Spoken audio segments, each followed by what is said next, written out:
మనుషులు కాదా ఈ దేశంలో? హిందువులు మనుషులు కాదా? హిందువులు మనుషులు కాదా? నేను అడుగుతున్నా, చెప్పండి. హిందువులు ట్యాక్సులు కట్టలేరా? ఓల్డ్ సిటీ ట్యాక్స్ కట్టలేరు. ఎవడైనా పండగ ముందు ట్రాన్స్ఫర్ చేస్తే పనులు ఎట్లా జరుగుతుంది? ఫర్ ఎగ్జాంపుల్ మల్కాజ్గిరిలో సికింద్రాబాద్ తర్వాత పెద్ద బోనాలు జరుగుతుంది. పండగ ముందు కమిషనర్ ట్రాన్స్ఫర్ చేస్తే కొత్తగా వచ్చిన కమిషనర్ కి ఏ విధంగా తెలుస్తుంది? ఆమె అసలే నాన్ హిందూ, అసలు ఆమెకు సంస్కృతి సాంప్రదాయాలు కూడా తెలియవు.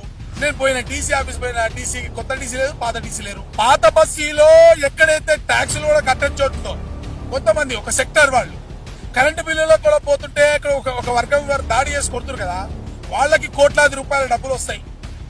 ముఖ్యమంత్రి గారి అంచర్లు ఉన్న చోట కోట్లాది రూపాయల డబ్బులు వస్తాయి. కొత్త నగరంలో ఉన్నటువంటి హిందువులు ఏం పాపం చేసిర్రు? ఎందుకు బోనాల పండుగ శాంక్షన్స్ ఇవ్వరు?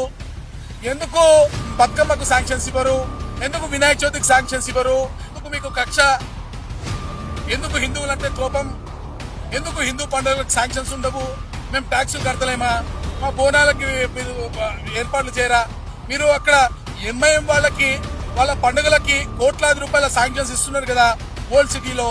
మా పండుగలకు మీరు శాంక్షన్స్ ఇవ్వడానికి, ఈ పాట్ హోల్స్ ని పూడ్చడానికి, ఏర్పాట్లు చేయడానికి ఎందుకు మీకు చేతులు రావట్లేదు?